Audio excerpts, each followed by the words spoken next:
Welcome back to WION World is One. You're watching Speed News with me, Vidur Kathuria. Let's get started. US President Donald Trump said that Venezuela was releasing political prisoners at a rapid rate, adding that the pace of releases would increase in the near term. In Truth Social, Trump thanked Venezuela's leadership for what he described as a powerful humanitarian gesture.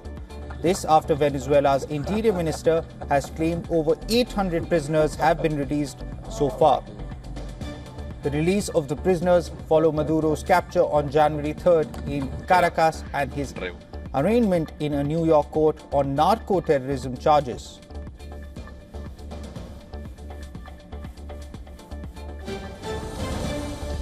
Venezuela's interim president Delcy Rodriguez has said the nation expects about $1.4 billion investment in oil projects operating under production sharing contracts this year, up from nearly $900 million in 2025. Rodriguez made these remarks during a meeting with oil executives at Caracas. Officials discussed a proposed reform of Venezuela's main oil law that would formally incorporate the output sharing contracts. Rodriguez also pushed back against comments she attributed to U.S. Treasury Secretary Scott Bessent, calling them irrelevant and offensive.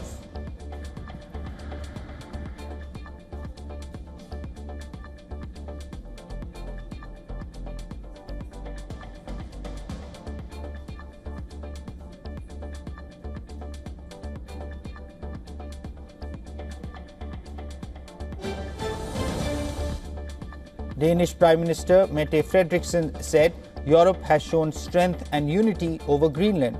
US President Donald Trump had linked his drive to take control of Greenland to his failure to win the Nobel Peace Prize. He said he no longer thought purely of peace, as the row over the island earlier threatened to reignite a trade war with Europe. Meanwhile, NATO Secretary General Mark Rutte said he and Trump had agreed upon two work streams to defuse the tensions between the US and the EU on semi-autonomous Danish territory.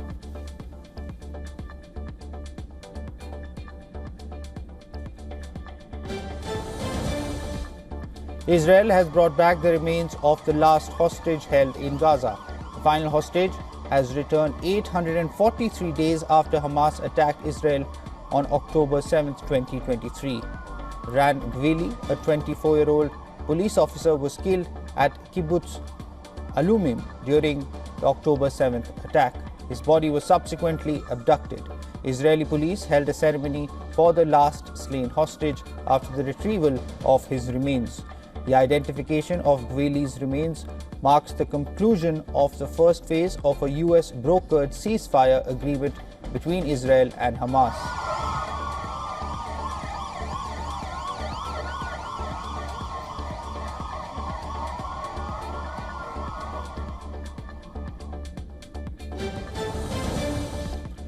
USS Abraham Lincoln Carrier Strike Group has arrived in West Asia, increasing US military presence amid weeks of violent anti-government protests in Iran.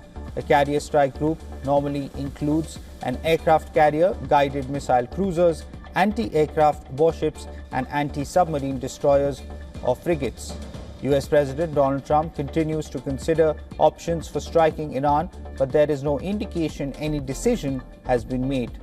Meanwhile, Washington has emphasized on regional security and said all options are on the table.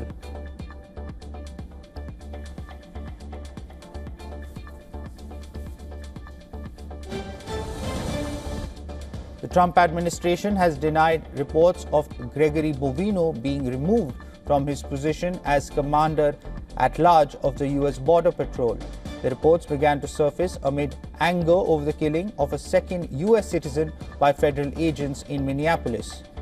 37-year-old Alex Peretti, an intensive care unit nurse, was gunned down at point-blank range by immigration officers while protesting in Minneapolis. Earlier, U.S. President Donald Trump said he was sending his top border enforcer, Tom Homan, to Minneapolis.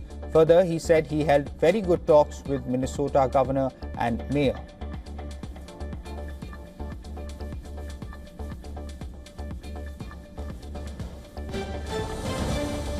Ukrainian President Volodymyr Zelensky has called for Ukrainian and Russian teams to meet on February 1st after last weekend's peace talks in Abu Dhabi. Zelensky has urged allies to maintain pressure on Moscow, while Kremlin stresses territorial issues remain central to peace talks. Meanwhile, the White House press secretary has said US President Donald Trump is not giving up on the Ukraine peace process and remains deeply involved.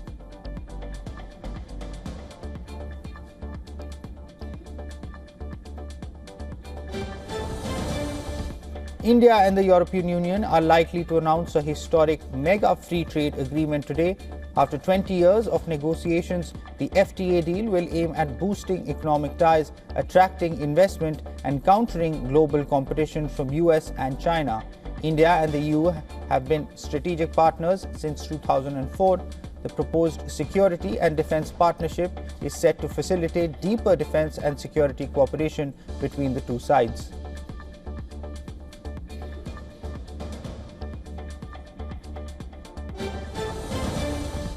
Canadian Prime Minister Mark Carney is likely to visit India in the first week of March. India's High Commissioner to Canada, Dinesh Patnaik, confirmed the development, though Canada's Energy Minister Tim Hodgson, who is currently in India, said the timing of the trip is still being finalized. This comes as Canada seeks to reduce its heavy dependence on the United States, its largest trading partner. Carney also recently visited Beijing, marking the first ever visit by a Canadian Prime Minister to China since 2017.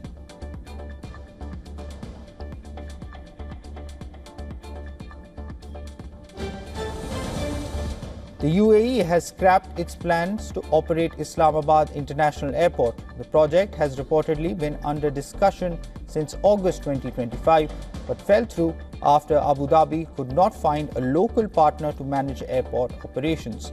The development comes just days after UAE President Sheikh Mohammed bin Zayed Al Nahyan's India visit. During Al Nahyan's nearly 3-hour visit, India and the UAE also agreed to increase cooperation in the defense sector. According to the Ministry of External Affairs, both sides decided to strengthen strategic and security ties between them.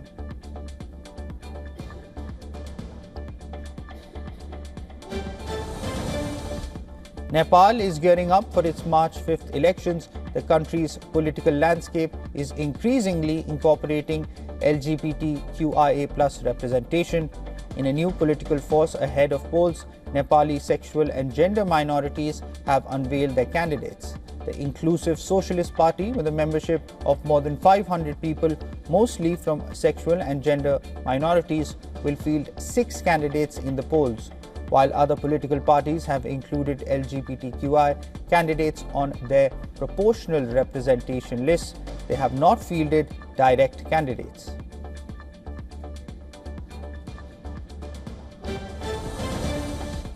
Japanese nationalist group believe that fishermen are on the front line of Japan's claim to the Senkaku Islands.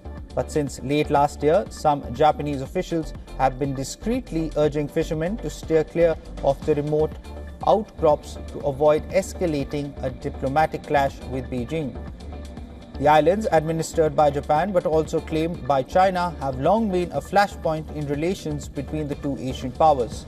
Ties have deteriorated since Japanese leader Sanae Takaichi angered China in November by commenting on how Tokyo might respond to a Chinese attack on Taiwan.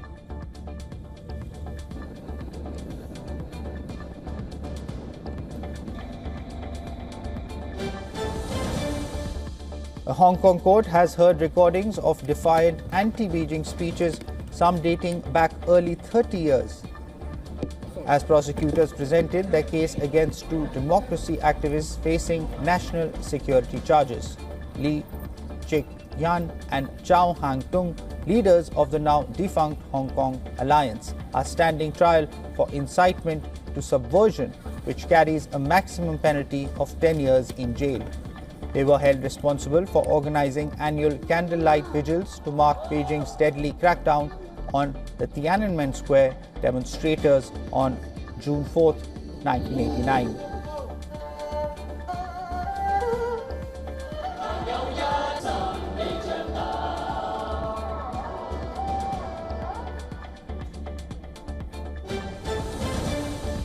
France's lower house approves bill banning social media use for children under 15. Amid growing concerns about online bullying and mental health risks, National Assembly has passed the bill in the overnight session, which will now head to Senate. President Emmanuel Macron has called it a major step to protect young people.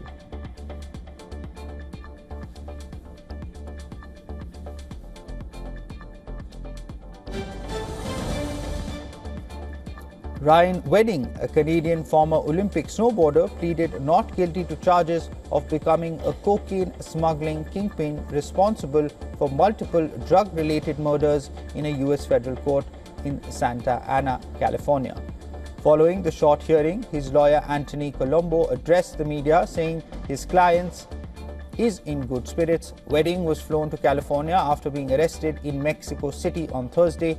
44-year-old Wedding is accused of leading a transnational drug trafficking network and working with Mexico's Sinaloa cartel to transport hundreds of kilograms of cocaine from Colombia through Mexico to the US and Canada. He was on the FBI's top 10 most wanted list.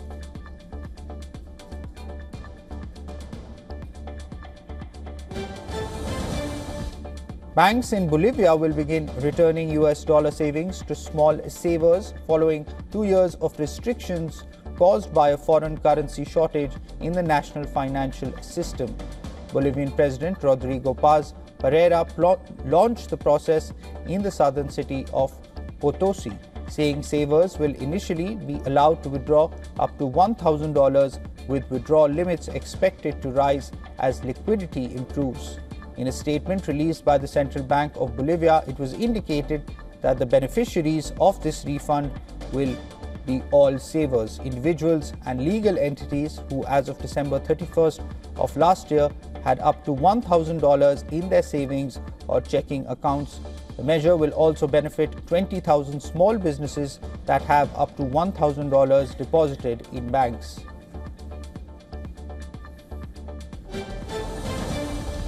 A massive winter storm dumped large amounts of snow across much of the US over the weekend, leaving at least 29 people dead and nearly 200 million Americans under cold weather alerts.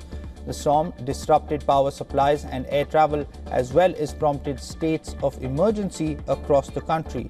Washington, D.C. was blanketed with over 20 centimeters of snow in nearly 20 hours of snowfall. The US capital is likely to remain snowbound for a while as temperatures plunge to -10 degrees Celsius. Federal agencies announced a one-day closure, allowing employees to work from home. Transit authorities reduced routes and slowed down operations on the city's subway systems.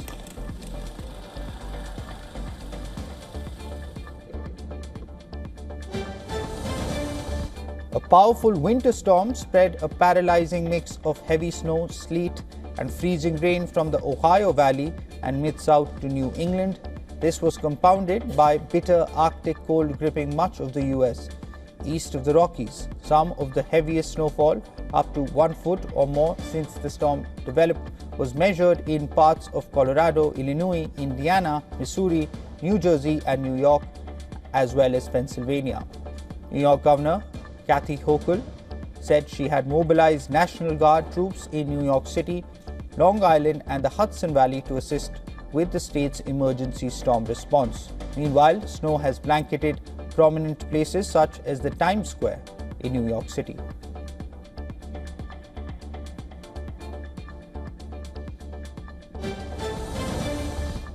Indonesia's disaster mitigation agency said that 17 people have been identified dead from the weekend landslide in West Java, out of a total of 34 body bags recovered. While dozens remain missing, the landslide that hit a residential area in the Bandung Barat region was triggered by heavy rains starting the day before, which the weather agency warned could continue in the province and several other regions for another week. The impacted Pasir Langu village is located in a hilly area of the province, about 100 kilometers southeast of Indonesia's capital, Jakarta.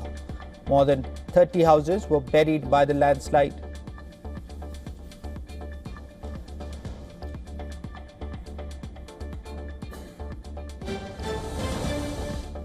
Argentines in Buenos Aires sought relief from a harsh heat wave by swapping steaming yerba mate for its chilled version with ice cubes. In the capital, families flocked to ponds and fountains, paddling in the water and sheltering in the shade of trees, while parks and promenades thinned out under the midday sun. Some residents carried cold drinks and wore minimal clothing as the heat intensified. Many also traded the traditional hot mate for terere, its chilled version often prepared with ice and juice. According to Argentina's National Meteorological Service, thermometers in Buenos Aires will reach a maximum of 36 degrees Celsius.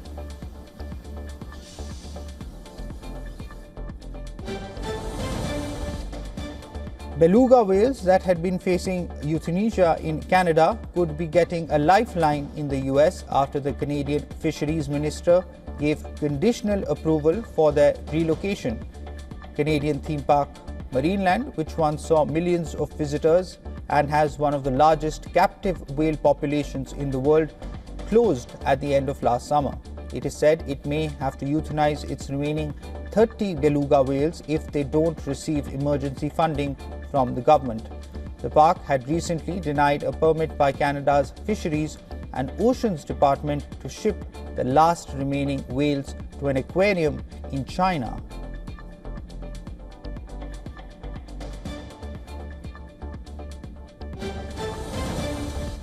Asian equities edge higher after Wall Street gains, with positive investor sentiment ahead of the upcoming US earnings season and signs of stability in global markets. Stock markets across the region remained green. South Korea's Kospi opened lower on Trump's new tariff announced, but it soon turned positive, gaining more than 1%. Chinese stocks also rallied on positive annual industrial profits. The Japanese yen strengthened near the 154 per dollar level, gaining on the US currency amid speculation of potential coordinated market intervention. Traders will keep a close eye on corporate earnings reports and macroeconomic indicators for further direction.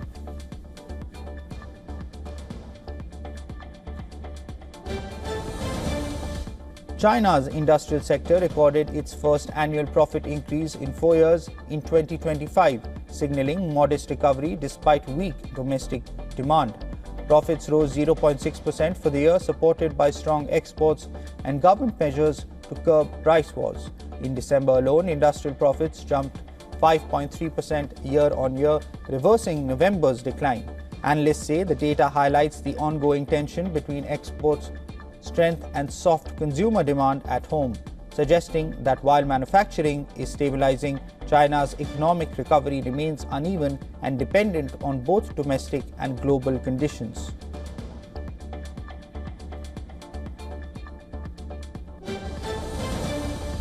Oil prices eased on Tuesday, even as severe winter weather in the US hit crude output and disrupted Gulf Coast refineries. Brent crude fell almost 0.4% to about $65 a barrel, while US crude oil also dipped nearly 0.3%.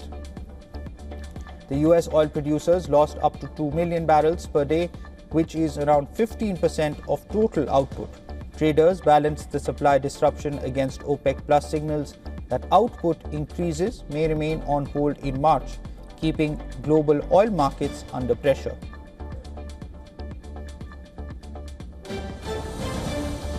Meta, TikTok, and YouTube are set to face courtroom scrutiny in the US over allegations that their platforms are fueling a youth mental health crisis.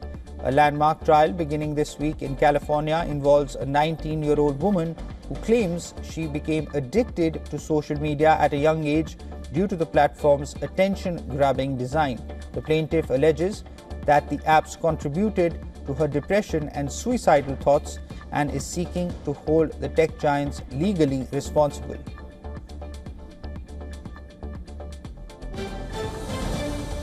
Google has agreed to pay $68 million to settle a lawsuit accusing its voice assistant of illegally recording private conversations.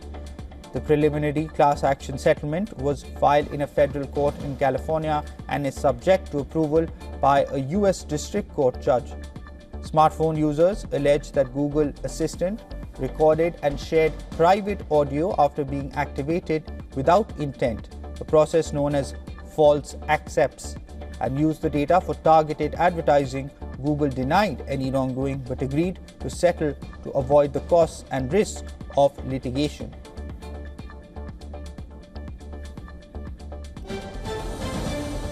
Artificial intelligence is yet to deliver breakthrough drug discoveries, but pharmaceutical companies say it is already transforming the industry. The discussion around AI in drug development intensified at the recent JP Morgan Healthcare Conference, where top global drug makers spoke about how they are using AI to speed up clinical trials and regulatory processes.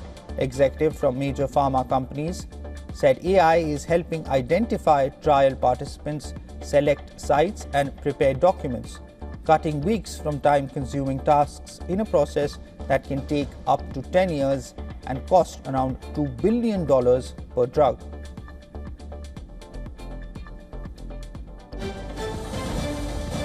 Sunny Deol's war epic Border 2 has officially unleashed a tsunami at the global box office.